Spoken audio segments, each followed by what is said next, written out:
Welcome to Everything Sports, everybody. It's Jim Williams, and Matt's on the road today, so we will not be seeing him. But we just got some very interesting news coming out, and that news just happens to be that the rosters for the World Baseball Classic have been announced. And I'll tell you what, these teams are stacked. They are absolutely stacked. There's Major League Baseball players from all 30 teams that are going to be involved in this tournament. The tournament kicks off on March 5th. Many of you may remember that in 2023, the last time that this was played, it was played with Japan beating the United States in a very, very interesting final. Let's talk about this powerhouse U.S. Team we're going to put out there. It's got a loaded roster. Of course, manager, of course, is Mark DeRosa. You got shortstop is Bobby Witt Jr. from the Royals. He's bringing that MVP caliber heat. Plus Corbin Carroll's speed from the D-backs. You got Mason Miller's unhittable 103 fastball from the A's. I mean, this kid can throw. I mean, he absolutely throws nothing but BBs. The pitching leads with Logan Webb, Joe Ryan, Garrett Whitlock. They could be very dominant. But all three of those guys throw upper 90s. They, very, very strong. Alex Bregman, Rafael Devers create third base dilemma as they did in Boston, but I think DeRosa will be able to figure it out. Both swinging, by the way, for the fences. So the squad is to depth. There's any question about it. Whether they can win the championship, that's going to be an interesting situation because the Dominican, yes, we know the Dominican is going to be loaded. That's right, baby. How about this? The Dominican has Francisco Lindor and Pete Alonso. How about, I bet you didn't know that, right? Okay. They also send Trey Turner on the Mariners, contribute 16, led by Julio Rodriguez. Japan, by the way, the defending champions, features features Otani from the Dodgers, and of course Yamamoto, who's got his unhittable stuff. He's going to be back. Venezuela rolls up a deep roster with 10 players, including Tarek Skubal. I'm sorry. The Rockies have Escar Tovar on that. So basically, they've got a big mix of their 40-man roster. Other teams, hidden gems. Team Canada has Blue Jays' Bo Bichette. Puerto Rico's Nolan Arenado. Cuba, Italy pull from minor leaguers with major league upside. Guys like Great Britain and a lot of other teams are going to have some very interesting. So let's go down the teams, where they're, who's got the most on the different ones. The Mets, 17 players total. 8 of them are from the 40-man roster. Mariners have 16 players, 9 from the big league roster. Phillies, they've got 15 from the total players, 11 from the roster. 10 Rockies, 8 from the roster. Tigers with 10, Cardinals with 10, and the Marlins with about 7. Okay, well, now why does the WBC matter? Well, as we're in an Olympic situation right now, we can see that a lot of people are very excited about this type of play. World Baseball Classic has been a big success since it was started by Bud Selig. Now, the rosters can shift with injuries. We know that. But with 190 MLB veterans, the quality of play should be good. Witt highlights, Miller's got his slider. Everything's going there. Now, that post-2023 heartbreak, U.S. Stacked like never before. MLB TV and the networks cover every pitch. So if you're going to watch it, you can watch it on MLB TV. There will be clips on YouTube dropping with highlights, so not to worry about that. Predictions and must watch. Okay. USA over Japan in the final. We don't know. How about the Dominican Republic as a possible upset with Pete Alonso hitting some bombs? I think, right now, if it was me, I think Bobby Witt Jr. is a MVP possibility. Look out for Pete Alonso, the Tampa boy. He could be there too. Pool play begins with U.S. versus Mexico. That could steal the show. That's going to be on March 5th. Tune in live for that on MLB.com. And it's all the games on MLB.com are for free. So there you go on that one. So that's what we got right now on the World Baseball Classic. Let's jump over real quick for the headlines of what's going on in sports today. And of course, it's a big time Winter Olympics situation. We'll jump right in there on that right now. Let's go to our Winter Olympics update. And the Winter Olympic updates from what I'll tell you right now. It's got Alyssa Liu. She carries the hopes for the United States women in tonight's free skate final at the Olympics. That's starting in just a few minutes on NBC. So if you're watching in the United States on NBC, you can see that. You can also see it on BBC in England. So if you're watching and listening to us, then that's where you can check it out. Hillary Knights led Team USA to face tomorrow in a big showdown against Canada in the women's hockey. So it's USA and Canada for the gold tomorrow in women's hockey. Speed skater Jordan Schultz stunned in the 1500 meters. He didn't quite get there. We have Georgia facing more reckless Georgia players. Players, Colin Ingebaum, facing some arrest problems. And Kyle Busch won all time until the checkered flag dried up, and now can NASCAR. Well, I screwed that one up. Don't worry about that one, folks.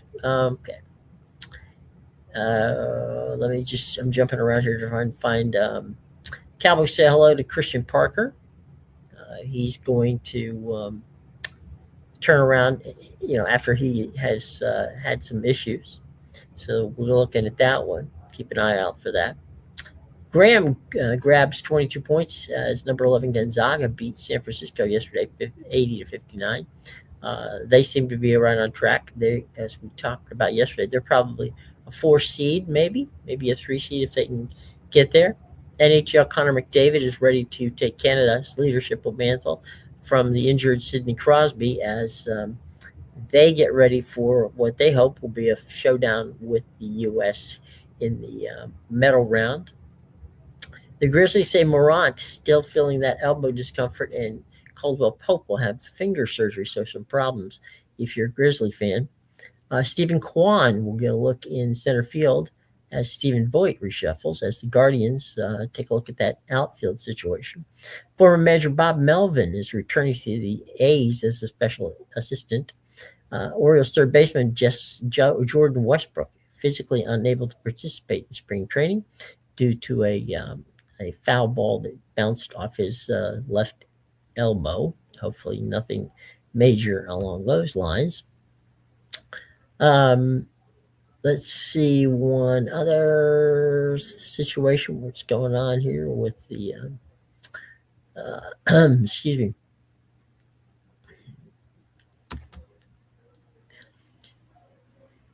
Back in the Olympic situation, since we said that we wanted to make that.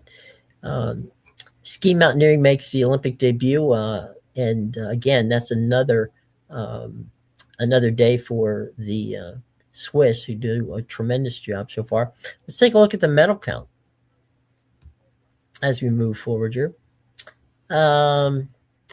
Norway has 34 medals. Italy, the home country, has 26. The USA is number 3 with 25. Japan slides in there at 22, and Germany 21. So that's where we are on the middle count in the Olympics at this point in time. I'm scrolling down here to see if we can find Canadian free skater Cassie Sharp,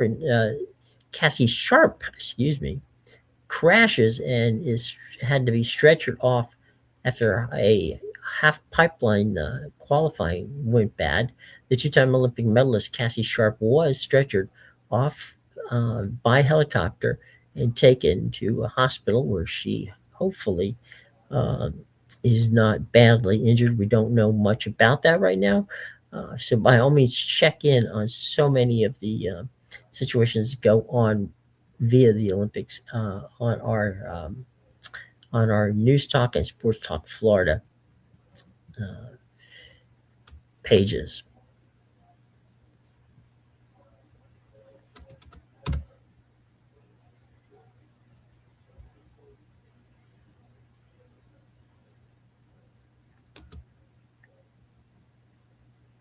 Okay, everyone, thank you so much for joining us today.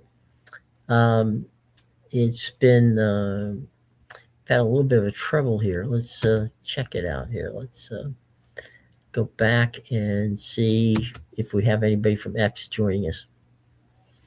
Let's see if we got anything of interest on X as we move down here.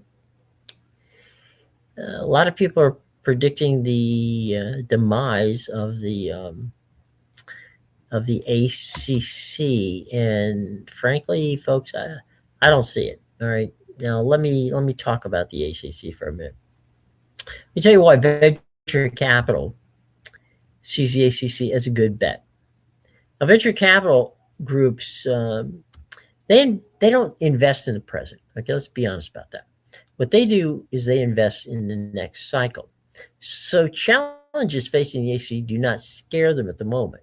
They see the league as an unmatched academic power. Now, let me preface this by saying they do not, you know, many in the conference believe that they're going to lose probably as many as they could lose 4, they could lose 6, but they still think that they can keep together.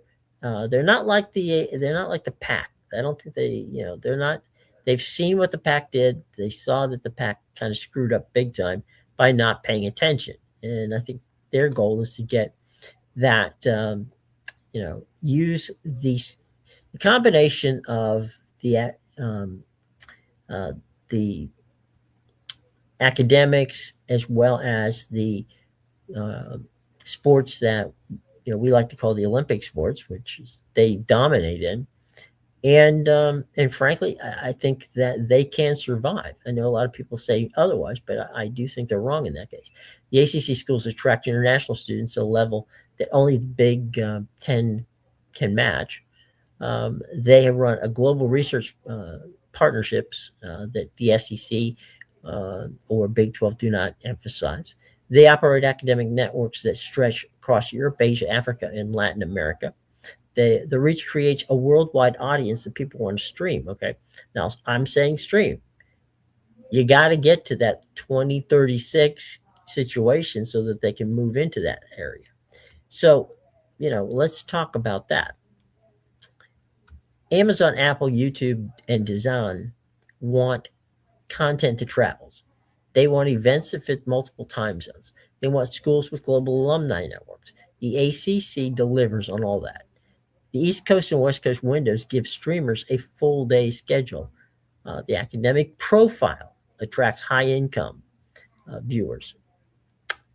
And, as I said, many of the people who are in the Olympics today were members of teams in the ACC. So something to look forward to in that right.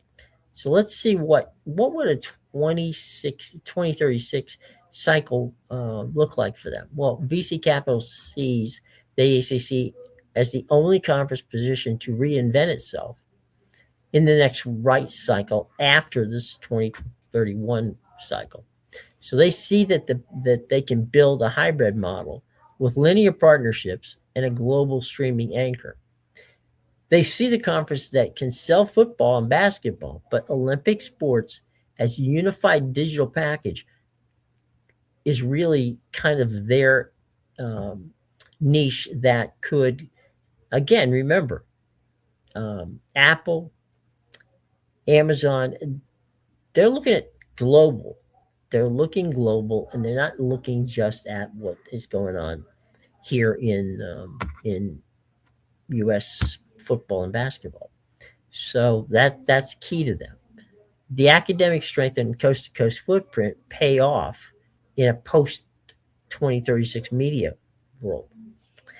They see the ACC not as a league fighting for survival, but as a league preparing for the next sports distribution. So that I think is going to be key in that regard. Having some problems here with our buddy from the hang on. Joel Sherman for some reason showed up.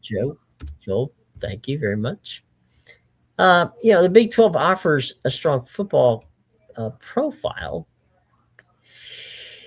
but at this point in time, the SEC dominates the ratings, as does the Big 10. The global appeal really rests right now in the ACC. And, the key, I mean, everything we're talking about here is speculation, right? We don't know. But we're saying that what we can, hey, hello, Mac. Hello, Immaculate. How are you, buddy? It's good to have you. And, my curiosity is I'm talking about the ACC here. We've had these conversations, you and I, about whether there is a future for the ACC. And I really do believe part of the reason that I believe that there is a future is because uh, the students in the ACC specifically are not, we always talk about sports being the front page, the front porch to the universities.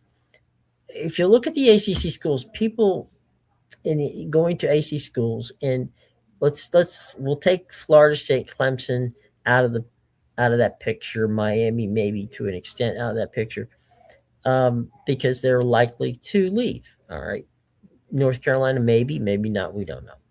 We don't know if Virginia Tech might leave. We don't know if Louisville might leave. But even if they did, okay, even if they did, you would still have an amazing academic league where students go to school not for sports. I mean, that's not the reason they apply to the universities. They apply to those universities because of their academics.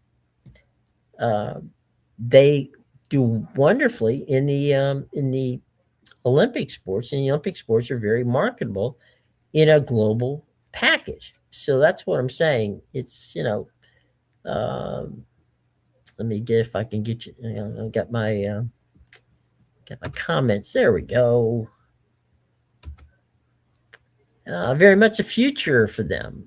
Hey, you want to join me? I can hook you up and bring you on if you want to come in and chat. Be happy to have you.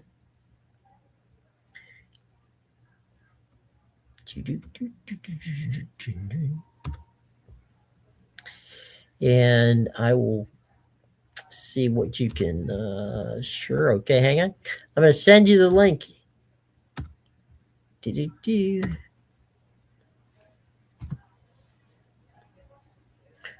Go ahead, jump in, my friend.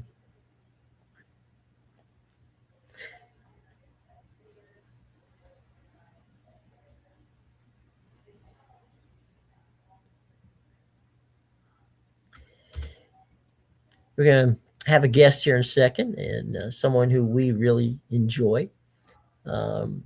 He's very smart and has incredibly good takes. And we'll see him here hopefully shortly. Sent him the link, and hopefully he can jump in with us.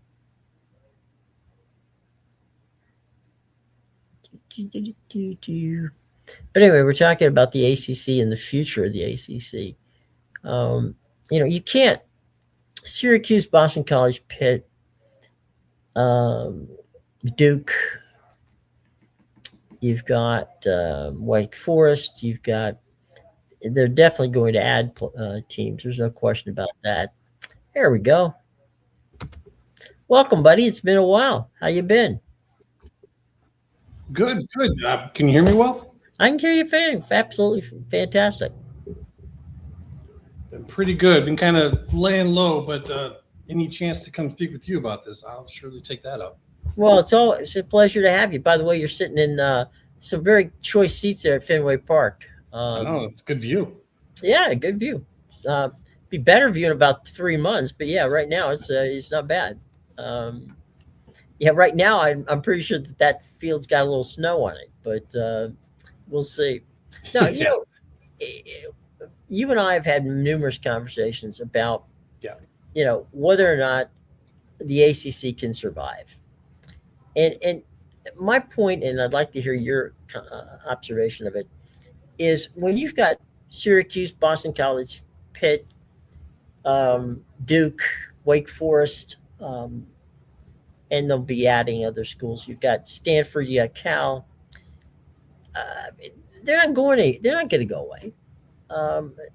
It's those are universities too big not to have a place at the table. They just are. Yeah, I mean, I know I've been saying for quite a while, like there will be an ACC. It's just going to be something different. Hmm. But they have a seat at the A4 table, and Yeah, and they that's will. not going away. And there's for people to say, well, the others could vote them out. Big 12 would be crazy to vote out the ACC because then they're sitting there alone with the Big 10 and SEC. So they've reached their equilibrium, so to speak. Let's be honest about something, okay? Mhm. And this is, and I don't want to upset my Big 12 brethren, okay? Okay. But they are damn lucky. If it wasn't for the ineptness of the Pac-12, where would they be? I don't like agreeing to this, but you're not wrong. In fact, that's actually what got me into this whole thing in the beginning was the plan to basically divvy up the Big 12 between the other four conferences, and those would be the four conferences. The Pac was supposed to make it. Yeah. And they basically just bungled it. Well, you know that that my reporting during that entire time, I kept saying, "Look, I don't understand it. I don't understand how they can be so stupid." But at the end of the day, it just fell apart. I don't see the ACC folding like that. No, there's just not enough spots. Um, I think personally right now I'm at the number of 7 that I think will leave. Okay. And they're at 18, so that leaves 11. That means you add one more and you're at 12 and you're at every number for every single rule going on right now. It's just not going away. I think that I've spoken to a ton of athletic directors all across the spectrum in the past months. And you know me, I'm not here I'm not promoting the ACC. I'm not promoting as I wasn't promoting the Big 12. I'm sorry, the Big Pac-12.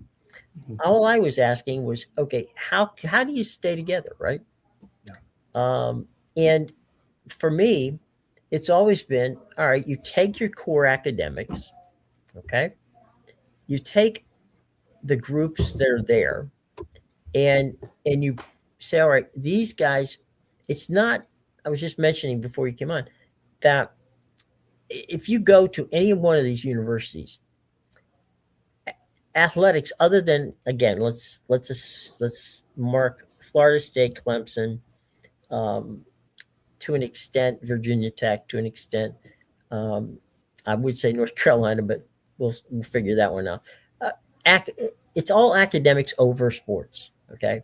Bigger If you money. put a list of why are the students there, It's not because of of the athletics. It's just not. They go there because they're damn good schools academically. If they're good in sports, that's cool, but it doesn't resonate with the student body as it would in, say, the Big 12, the SEC, or the Big 10. Yeah, and I think everyone wants to have that be their reality at these universities. They're all universities, and even Big 12 universities are still good. It just depends upon who you compare them to. Right. They're still pretty strong. But the ACC, and what I've pointed out to, and I was actually going to type you there before you invited me on, was folks need to get their minds wrapped around a conference that actually, for once, is favoring the private universities within them. And specifically in this future ACC, it'll be the elite privates. Right. And one thing for sports people to understand about that defines this is they have a very different view on transfers. They can never win the transfer game because they have to be more picky about who they allow in. They don't. I mean, is there some leeway given for athletes? I'm sure, but they hold them to a much higher standard academically than many public institutions do. It's just how it goes. So that's the thing to kind of remember about who is taking over the ACC, what they might have to gain from doing that, and then whom they might invite when the time comes that has a same like-mindedness. Right. The additions are important. I've mentioned, obviously, South Florida is my school. I've mentioned them before, not because, they haven't been. I mentioned them because the athletic directors at other ACC schools have mentioned them to me. Tulane is there. That's another one. They've looked very hard and very long at adding the 2 service academies. I'm sure. Yeah. So if you look at all that, right? Could I add one more to your list? Go ahead. Rice. I wanted to add them, and I got a lot of statistics to throw your way if you want to hear it. There's a lot. It depends. I spent the last year of the Southwest Conference doing games down there. And for some reason, I seem to end up at Rice quite a bit. And that school is a beautiful school, and academically it's phenomenal. And it's always been tiny, and it's always been basically the Hogwarts, right? Like when you go there, you get placed into a residential house, and those houses compete against each other in intramural sports. And reportedly, a lot of the students care more about that than how Rice plays against other colleges. Right. But they're trying to change that, and they have a plan by like 2030 something to have more than doubled their on-campus student population. So you're trying to become more like the larger ones like Stanford and Notre Dame. And I was telling folks, if you remember back, I can't remember the name of the company, but it was a company who was in talks with certain schools to give them a large amount of private capital for like infrastructure. And I said, watch Rice, watch for an announcement about stadium. And sure enough, it came out. And they're not just doing that, they're doing the whole surrounding area. It's just one of those instances where they do so much more than others that there's always generally a reason for it. And so, yeah, go ahead. No, I was just going to say, they're kind of the sleeping giant in Houston. Yeah. If you go to Houston and you go campus to campus, like University of Houston's campus is a lovely campus. Outstanding university, fine people. And you go to Rice, you feel like you stepped onto an Ivy League school campus. It is pretty much. It is that. And when you look at who's probably going to be in charge of that conference going forward, I call them the triumvirate. I would say Notre Dame, Stanford, and Duke. Yeah. And then, going on from there. And when you look at them adding in SMU in Texas, and if you were to add one more Texas school, now you got yourself a Texas rivalry. And anyone who kind of knows anyone from Texas, if you're going to be We already considered got a Texas SMU. to be considered a Texas conference, though, you got to have more than one school. We got SMU. Right, exactly. So I'm saying the combination of the two then We makes got them a you got a Texas Houston, conference. Dallas going. Exactly. So there's a lot there. And I'm always looking for little data points to kind of show you that there may have been talks. And that Notre Dame scheduling home and away with Rice, to me, and I know you probably know this from your talks with people, those scheduling talks, when they have those, it's a good opportunity to talk about other things that you don't have to report. Does that make sense to you? Well, I can give you the one from South Florida because they have the same deal that Bryce does with Notre Dame. Yeah.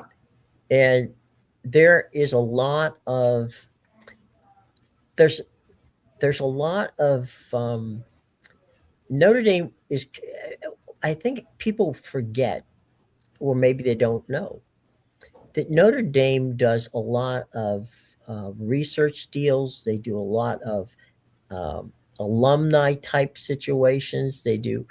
They're like a franchise, okay? In so much as they don't play a Rice or a South Florida without a reason. Yes.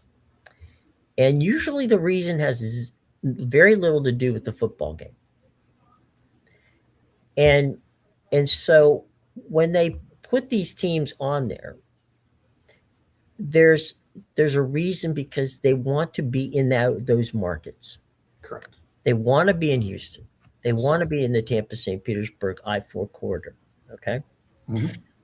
And they plant a flag there. They are working with research with those universities. They have a reason why. Notre Dame does not do anything that isn't strategically good for Notre Dame. Yeah, and it also, everything you just said, plus they like to schedule schools in locations where they get most of their students. If you do the correlation of where their students are from and where they're playing, it's pretty much in line. So, and that's always kind of in the large cities, in areas where you have a considerable Catholic population, but they don't just recruit that. But I mean, and for them to get into Houston with Rice, and for them to have made a home and away series, an even series, is pretty telling in my book. Like there's a respect there. And to kind of throw on top of that, they've also recently shown kind of similar relationship building with BYU. So that's another thing to watch. Yeah. But for USF, man, I think you guys are playing the game between the two, because you're going to have to decide, if the ACC feels they need another public shield, or if they just want USF for value. Yeah. Or, if you want to go into a conference where you may have to play by different transfer rules than what fully benefit you as a public institution in the state of Florida. Yeah. And that's why I say I still kind of think that when this time comes, when this movement happens, if the Big 12 gets one school from ACC, I think that they're throwing you guys an invite the exact same day. And people don't like it when I say that, but tough. Yeah. I don't do this just to make people agree with me. Yeah. Brett Yormark has had conversations with South Florida, with Mike Kelly when Mike was there, and now Rob Higgins. The first, USF has decided, and they started with Mike Kelly. They didn't hire athletic directors. And I think that's where, Mike was the COO of the College Football Playoff Association. Why do you bring a Mike Kelly in? That's a good person. Because there's nobody in college football he doesn't know.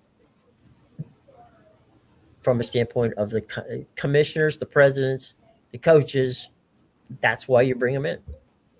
When Mike left South Florida, and the reason Mike left was he got his dream job, which was to become the athletic director at Navy. He's a he's a DC guy. Um, you get that job, you don't want to. If that offer comes up, you're a fool not to take it. Um, and they replaced him with Rob Higgins. And what's Rob Higgins? Rob Higgins was the head of the Tampa Sports Authority. What was Rob's job? Bringing it, bringing major events, Super Bowls, CFP championship games, the Final Four in both men's and women's basketball tournaments, all these major events to town.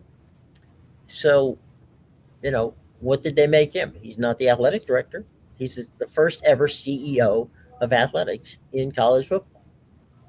Now, they got a stadium that's going to open next year Mm-hmm. on campus. Their basketball facility is fine. They are winning. Yep. So there's growth stock. And I get a lot of feedback from Memphis fans. I got no beef with Memphis, all right? No. No beef with Memphis. The situation is, but Memphis is past. Nobody cares now about what you did. They care about what you're doing and what your future is. And it's all like a growth stock. And that's the only reason I say is a growth stock. Now, you got to keep winning on the field for that to work, whether it's on the football field or on the basketball court. Hell, they even hired a new baseball coach. They pretty much have dumped everything in there and said, okay, look, and Will Weatherford with that, with his capital group, which is part of the group that's putting together $500 million for Brett Yormark and the Big 12. Um, do I think that he's mentioned to Brett that it might not be a bad idea to put them in there? At which point, by the way, you would get the war on I-4 back, which I think a lot of people would like to see that too. So, but to go along with that real quick, the Yeah, UCF edition has not, I'm not saying it's bad, but it has not lived up to, I think, what their expectations and hopes were for it. And to your point about USF and the stock, it's of the G's, it's the highest rising growth stock. If you were to try to use that terminology for people to understand. yeah, And it's not that like a Memphis isn't growing, it's just not growing near the same way that USF is. So that could also help ignite their UCF edition. That's what I think is part of the greatest value for like the Big 12 is no, I think that getting that back together, getting that band back together. yeah, I think that would be good because there is a definite dislike for each other. Oh, sure. It was kind of funny because people, from UCF are always, you know, um, uh, be bouncing on me off me about, well, we got here first. Well, how, they did, and they did, and they did what they did, and God love them. I'm not arguing that they got there first. The problem at USF was they decided, okay, we're going to sink all of our money into academics. What a foolish thing that was. So they ended up getting the AAU deal, which was good for them. And then all of a sudden they said, okay, it's time to ramp up. Do we want to go for, well, Will Rutherford went in. It was Will who said, you know what, let's invest money in sports. And so when that happened, that's where they started moving on. You got Alex Goldish coming in. You had Rahim Ahim, who unfortunately passed away from a heart attack after, winning the American Conference Championship in basketball, his first season there. Then his passing 5 days before the beginning of the second season. That didn't, obviously that kind of set the team into a tailspin. Now they're back in front, in top of the American Conference in basketball as well. And we've got Coach Harlan coming in from Ohio State. We'll see. I mean, we'll see. But getting back to the ACC bit, Mm-hmm. I just they Tim Cook at Apple is a Duke grad. He Is he? Okay. He graduated from Auburn with his his BA, but he's got his master's in business from Duke, and you know, as I mentioned in numerous columns I wrote back, I mean, there's nobody who wants to be in college sports more than Apple, Yeah. and they desperately want it. Now, why? Okay, for a entirely different reason than some of these other streamers. They want it because they have a worldwide audience, just like just like Netflix does, just like Amazon does. But Amazon's into the major leagues. They like the major leagues. Okay. Netflix is into the big event. Everything for Netflix is like a Super Bowl, right? Right. They, it's all got to be that. Tim Cook is a college sports fan, but he doesn't want a piece of something. He wants control of something. And that leads me to where I was just saying I think I know where this is going because I got a in, theory too, but I want to hear what you have to say on this. 2036, Mm-hmm. if there's still college sports in any way by 2036, there's no conference with what we have just talked about, the additions of some of these academics, that it has a better global footprint than the ACC does, with the exception probably of the Big Ten, of the conferences that are not Ivy League conferences. Right. And that proportionally would probably be a lot of like type of people that like are subscribing to Apple Sure. and who they They want to want go for. high income people. Right. Okay. Yes. And there's your high income people. Yes. They get And the West Coast, including, of course, what they get Stanford and Cal, exactly. who pretty much, if you look at Stanford and Cal, how hell the Apple Watch, which many people own, was an incubator project at Stanford. Mhm. Okay, the no, different elements of Apple TV was created at Cal. So Certainly makes sense. there's that, right? You've got in Virginia, Northern Virginia, Amazon's Q2 headquarters, and they call it Silicon Valley East. As a matter of fact, Virginia Tech actually built a campus in Northern Virginia just to deal with Amazon. And we talked about Duke a few minutes ago and Tim Cook's relationship with Duke. If you look at the athletics in the Olympic sports, and I know that people look at it and go, they don't give a damn about it. Okay, fine, don't give a damn about it. That's okay. The kids that come from Europe and Asia and throughout the country, where do they play their sports? They play the Olympic sports in the United States. From track and field to, I mean, how many kids did we see in the Olympics so far who are from Stanford, who are from a number of universities that, okay, you may not be too keen on volleyball or any number of different sports. That's fine, but they are overseas and they love watching their countrymen and women participate. And here's a little something to kind of ponder. Right? A while back, I used to think that Apple and Disney were going to merge. Yeah. Disney was talking about the final two candidates were either Amazon or Apple. Right. And then everything went quiet after Apple came onto the scene. So I can figure, okay, they're probably talking to the government. They're trying to get approval. Mm-hmm. And it stayed quiet for a long time. And until recently now, Disney has decided to go with the leader of the entertainment side of the parks and Right. has become their CEO, and they are talking about repackaging, the ESPN and all the network stuff into either a whole different company or Yeah, something they're on going the to side. spin ESPN off. And that's generally what you do when you're trying to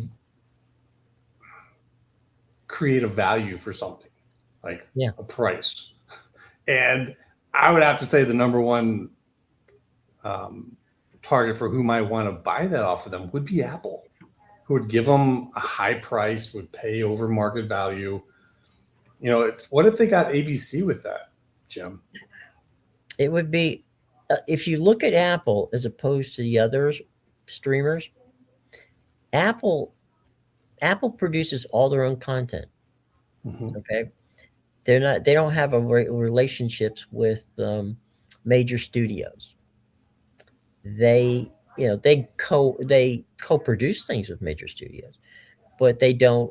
For instance, like Netflix buys a lot of content from Warner Brothers, from a number of different uh, groups, and Sony and those, and Prime does the same thing, and Paramount, and of course, and Universal, Paramount Plus and Peacock are tied to Warner Brothers and to Universal, respectively, which doesn't keep them, by the way, from selling stuff to Prime and to Netflix. Um, it's just that I think people don't realize that right now, Apple and Amazon and Netflix and YouTube have budgets that are just dwarf the budgets of of Fox and NBC and ABC and CBS, and it's not their core business, so they can spend. You know, I'll give you an example. Um, Amazon's Amazon, uh, their content, and they call it content. They call it programming. Their content budget for this year is $17 billion. Yeah. Apple, people are going, well, I bet Apple's losing a lot of money in soccer.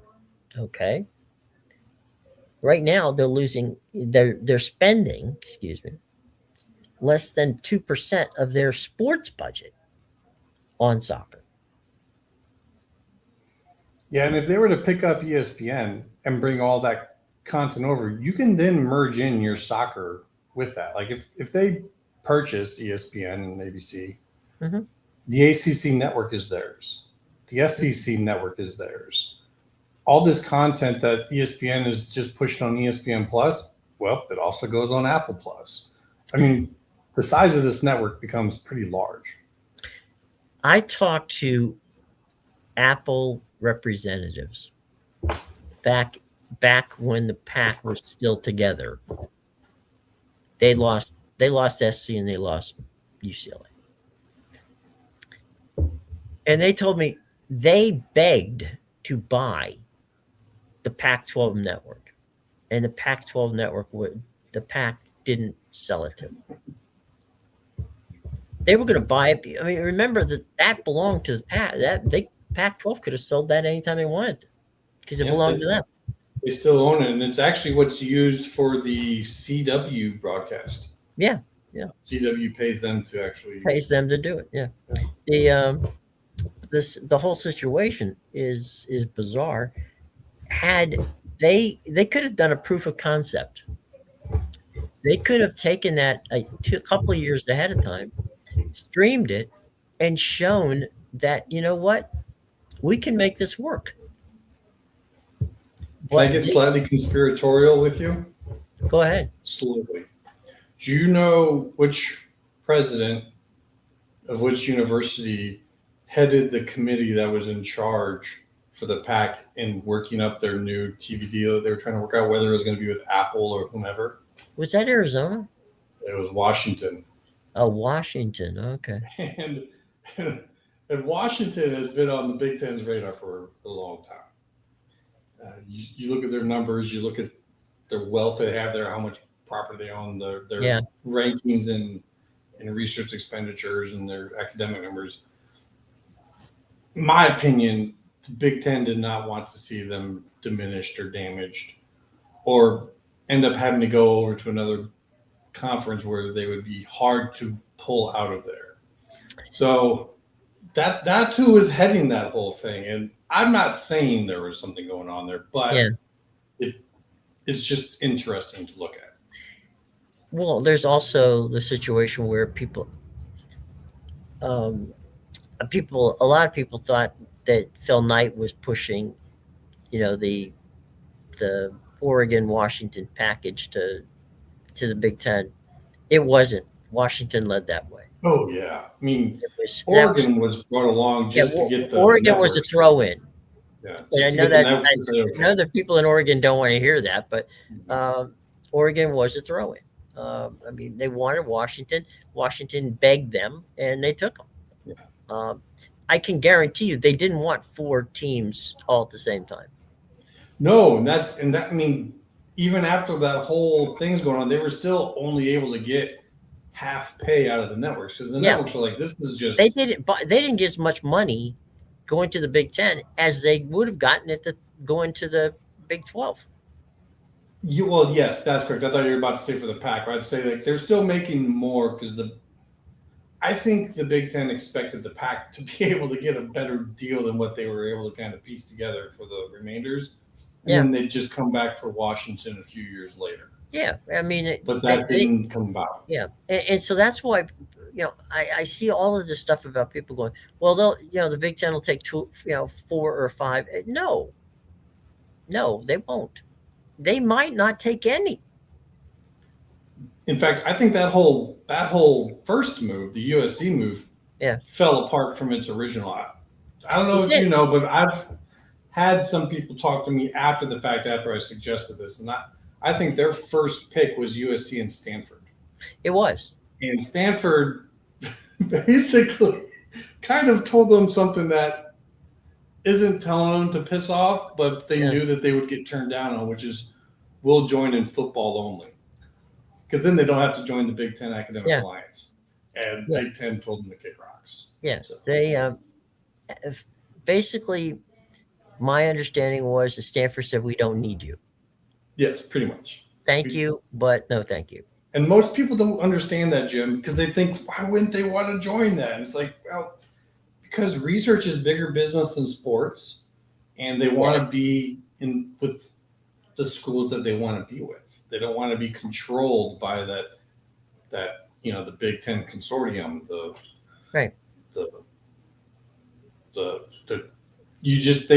they'd have to give up a lot to be part of that. Right. And that was meant to draw in Notre Dame, which is the final point. Like the USC Stanford was to get Notre Dame to say okay. And that was stupid. That was a stupid thought all the way down the line. I agree, but that's kind of what was going on. Was, hey, if we get those two, Notre Dame's going to have to say yes to us if they join a conference. Nobody ever has to say. Notre Dame doesn't have to say yes to anybody. I mean, I've heard all this stuff about, well, if they meaning Notre Dame, well, if the ACC crumbles, then all the Olympic sports have nowhere else to go, which is they'll go back to the Big East if that were the case.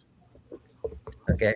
Possibly, But here's what I've heard from ACC people thinking.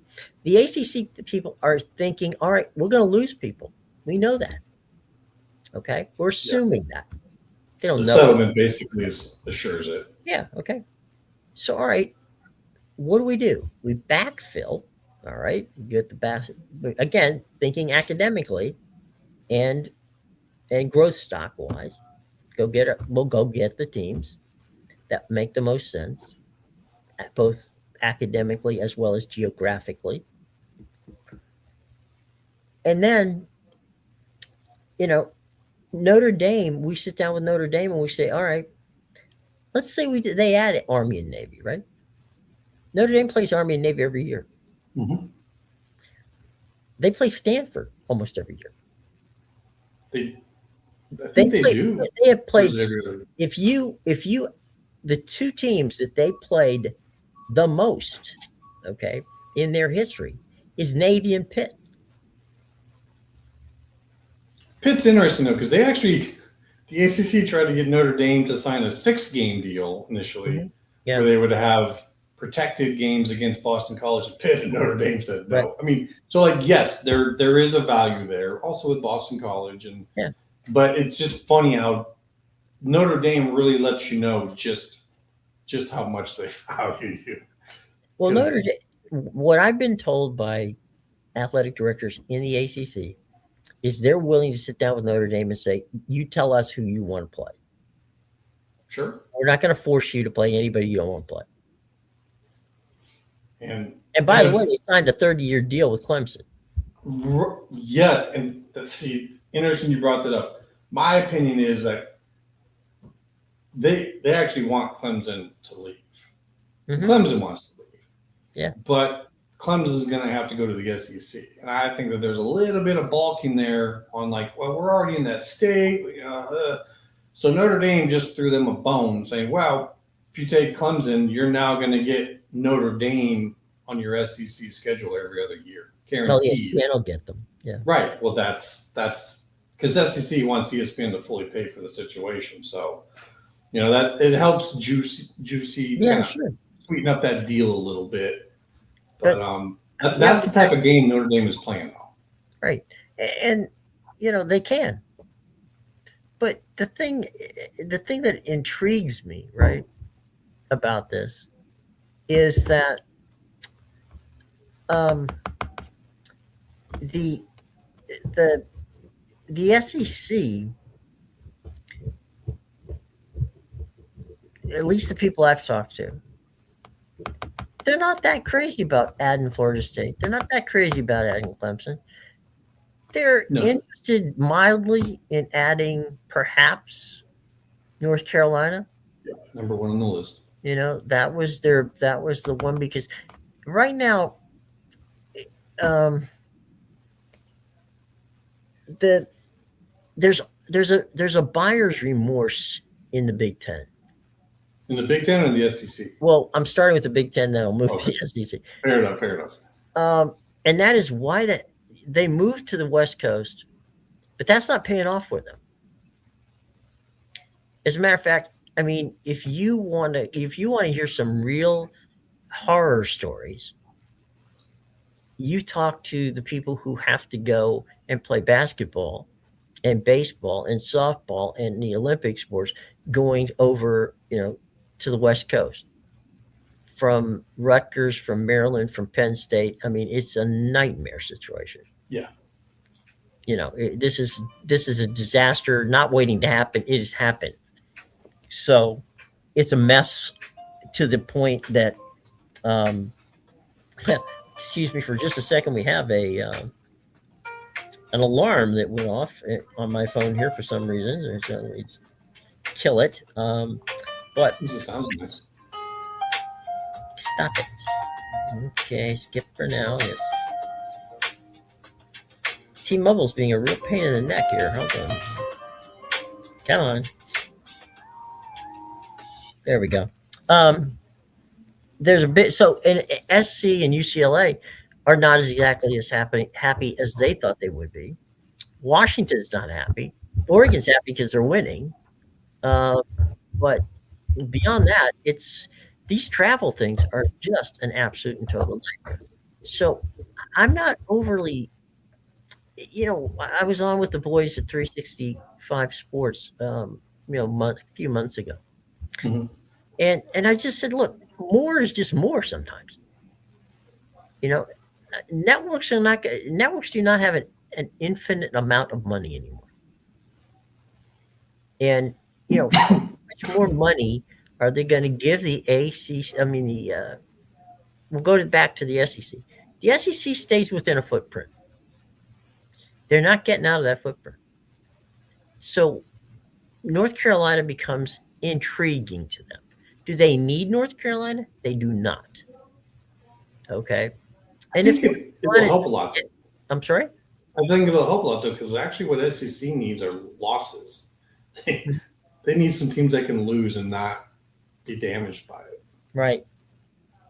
So And would they end up with? I mean, look, if Texas and Texas A&M can be in the same conference, South Carolina and Clemson can be in the same conference. yes, and it Florida State and Florida can be in the same conference.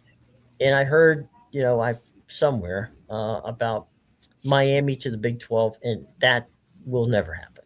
no, that they're with Notre Dame and Duke and Stanford. Right. They're wherever those teams stay, they're going. Um, and so I don't. From an addition standpoint, right? The addition standpoint, I don't see either the SEC or the Big Ten going more than two, and they may not even do it. But I mean, it all depends on what the value brings. Okay, if you're talking, and again, how much more value can Clemson bring the SEC or Florida State bring the Big Ten?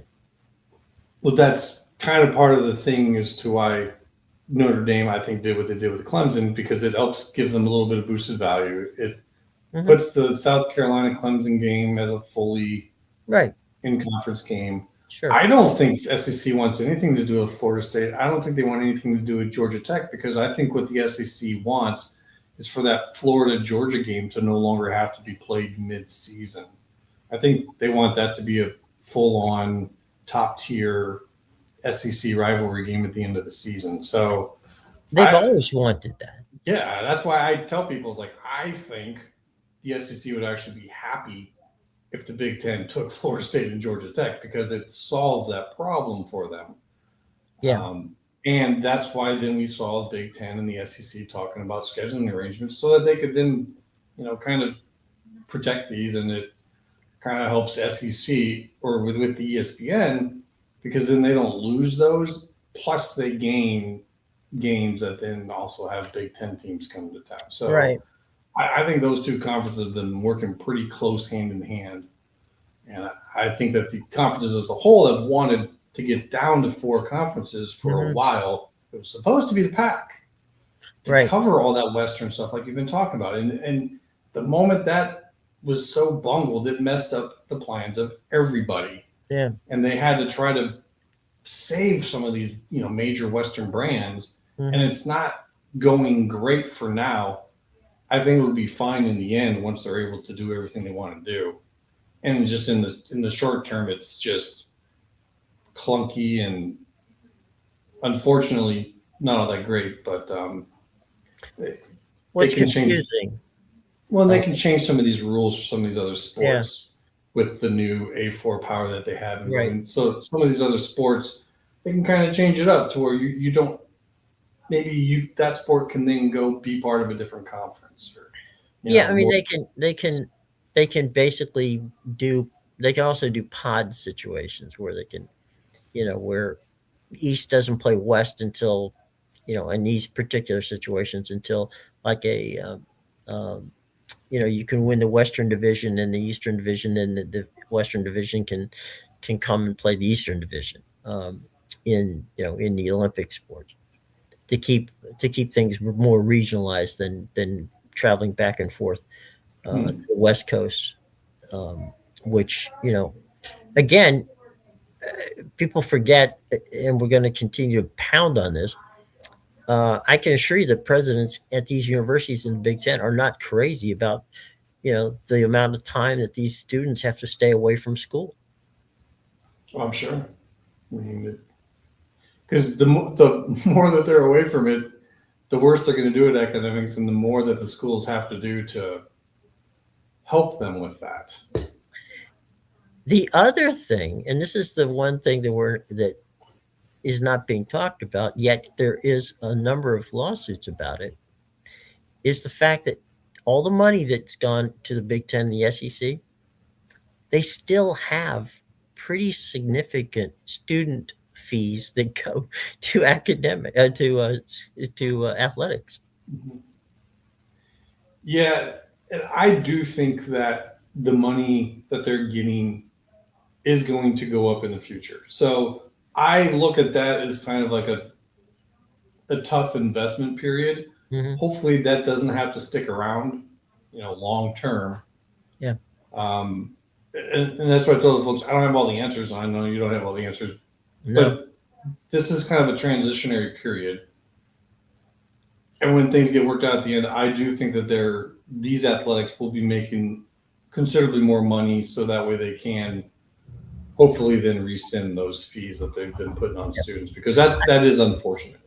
I think what we have to look at from the network standpoint is that we're going to start seeing more and more partnerships between networks and streaming services to get to money, because the next big contract in 2028 is Major League Baseball.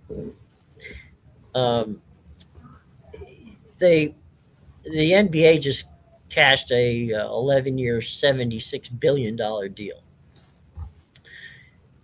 They don't have unlimited amounts of money to hand out here. So that's what I'm saying when I say how much more money are you going to get if you Florida State or a Clemson or all these these supposed teams. And believe me, I don't think if the Big 12 adds 4 or 5 more teams, I don't. You're gonna have to convince me where the hell the money's going to come for that. Yeah, I think when you're looking at Big 12 and the ACC, you've touched upon the ACC already, where I think Apple's getting in big there. Yeah. However that happens, however that works out, I don't have that inside information, but I just think that's where that's going. I think the Big 12 is going to become a much bigger partner with TNT. It could, but see, if Warner gets sold, we don't know what's going to happen. Yeah, but whoever is doing that, they're still going to need content for it. Like They are. whoever owns it is still gonna. They're not just like shutting it down, so it still needs content to replace what it's lost. And so I think going college sports for them can do but that. Fox right now is at 50% of their programming budget is dedicated to sports. Yeah, I think the other 50% will be TNT. I think ESPN's getting out of the Big 12 business. I don't know. We'll see. I mean, they can't. What they want to do, which they're not going to do, is they're not going to get back in bed with the Big Ten, because the Big Ten has shut them out. Big Ten has too many partners already. Like there's just. Well, they got the partners they want. Yeah, I mean, you already have those partners saying we don't quite have. I mean, they got to make those partners happy. Like you bring in ESPN in the mix too, and it just doesn't really work out. The SEC is where the money is going to be made for ESPN. Yeah, and if Apple comes into that, they'll also kind of boost up the ACC a bit. Yeah. But in order to do that, they're going to have to cut the Big 12, and Big 12 folks ain't going to like that. But if you're partnered with Fox and TNT equally, I think you're just fine. I'm not saying that the Big 12 is going to be poor. No. I'm just going to say, and I don't think that they're going to. I mean, are they going to be number 3? Yeah, they're going to be number 3. There's not, there's no way ACC is moving, ahead of them. My only argument for the ACC's, continuation is there's too many schools in there that are too big to consider them as G5 schools. Yeah, no. I know people talk about that, and a lot of that, honestly, it comes from the folks who went through that PAC experience.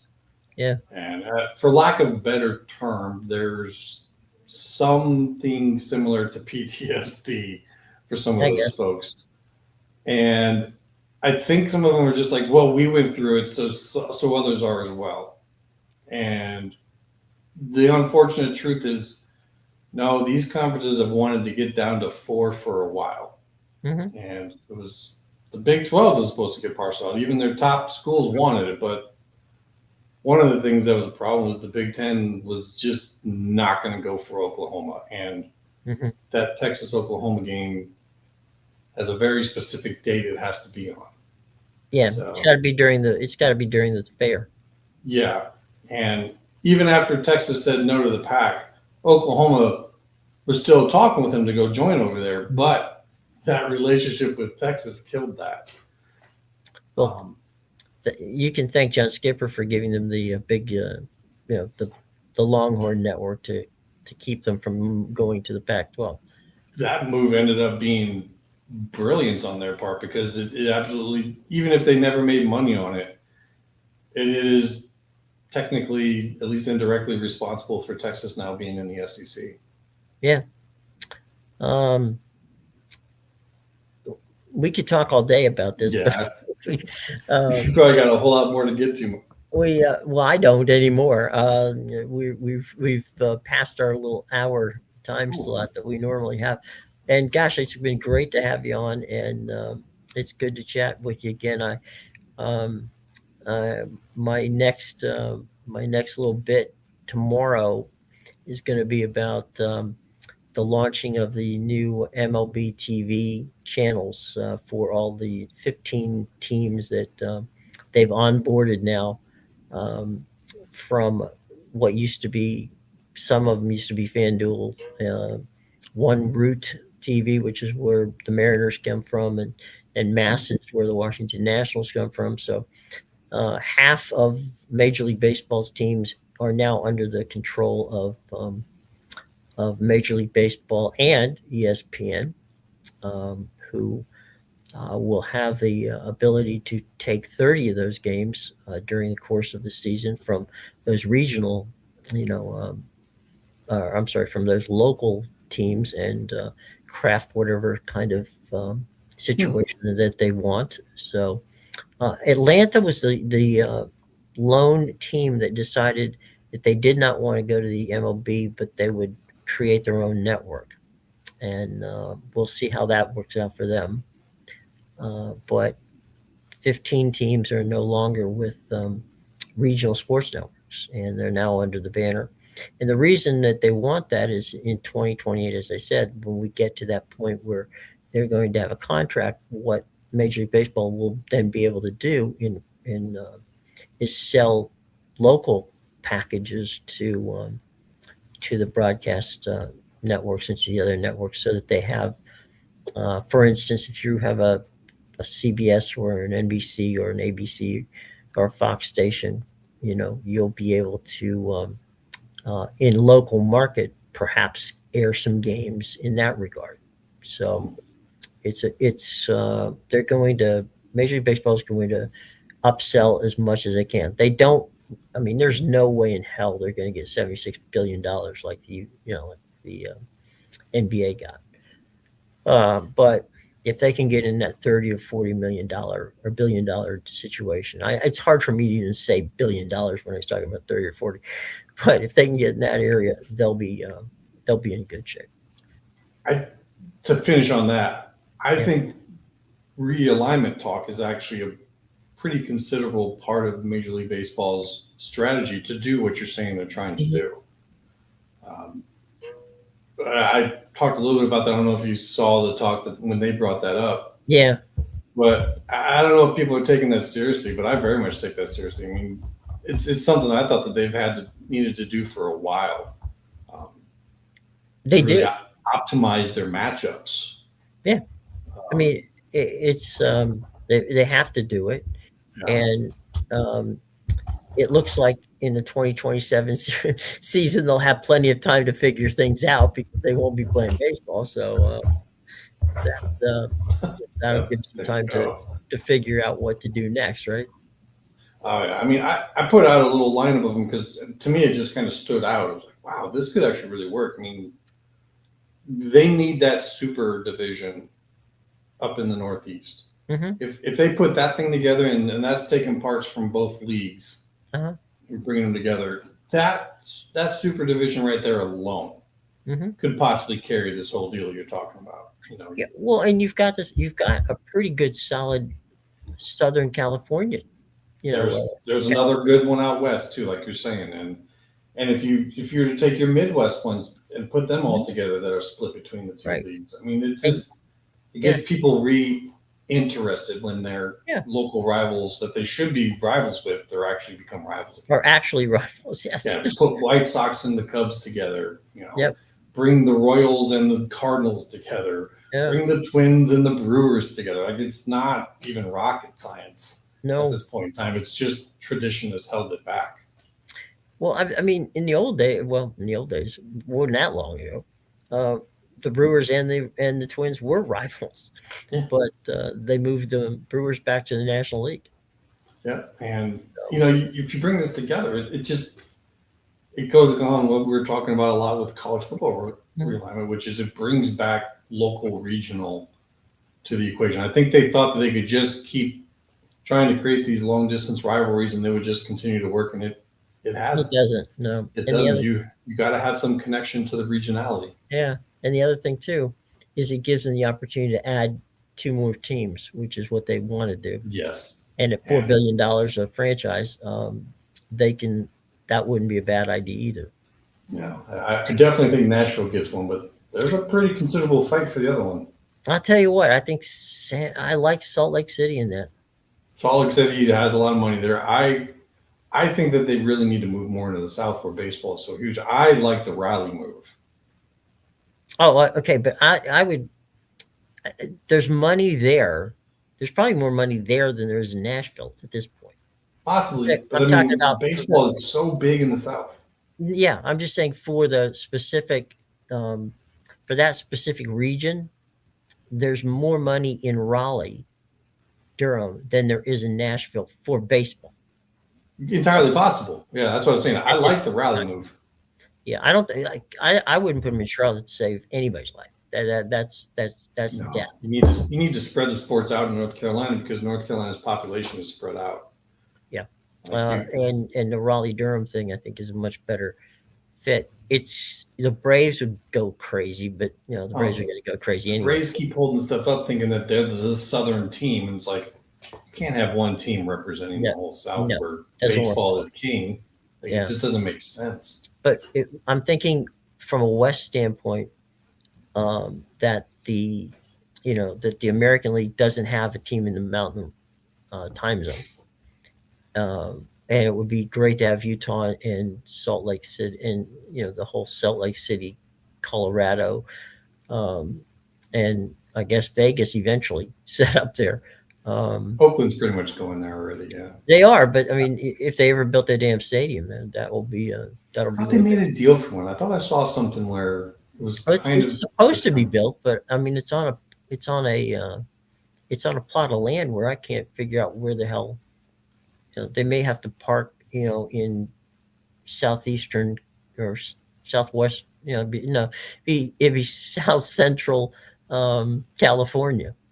I mean, I'll tell you, they just don't have. They don't have. It's been messy. They'll figure it out.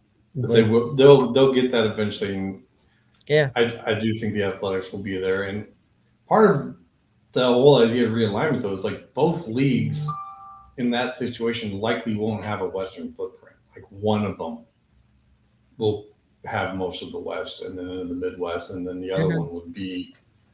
That one that's carrying. I mean, if you can imagine the Mets, the Yankees, the Phillies, the Orioles, the Red Sox, all in one division together. Like that division alone probably just carries the whole deal.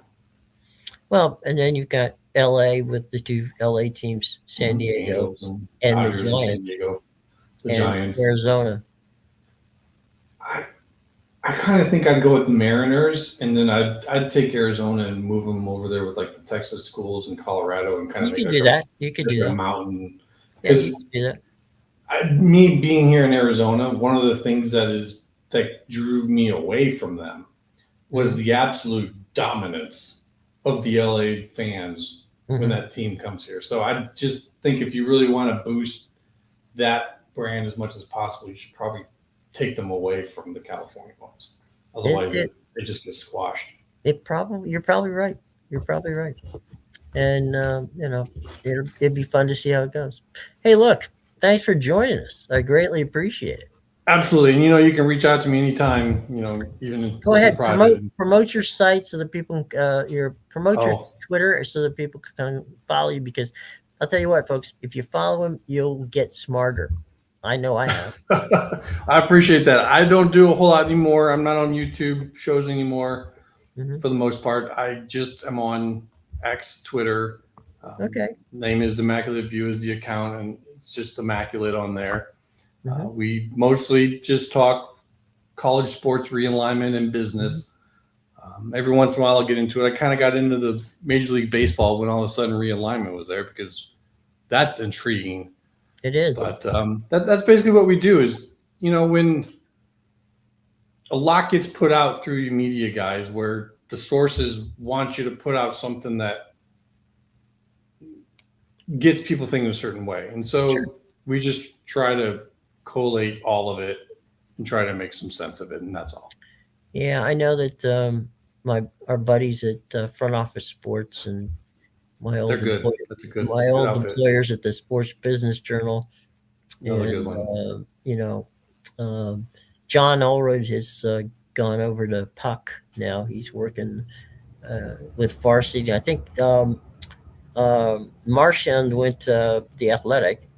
That's a shame. So we it's kind of a it's become mainstream, and that's why it's fun to talk about, because you try to explain to people just a little bit as to why some of this stuff that they're talking about goes to the old baseball adage where I want to trade you one of my terrible players for one of your best players, and you're gonna make that deal, right? No, I'm not gonna make that deal. But anyway, uh, we got to get out of here, or we'll be doing a telethon very soon. Absolutely. But look, I greatly appreciate you joining us, and follow him, folks. Follow him. You'll enjoy it. As I said, you'll get smarter. I got smarter doing it, and we'll have to have you back when Matt's here, because he would love to chat with. All right. Sounds good. Yeah, we'll work on that.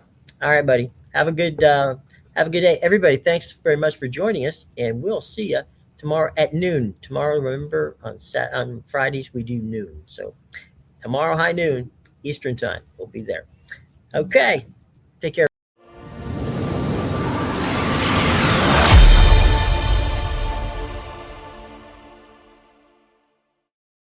Hey, thanks. I greatly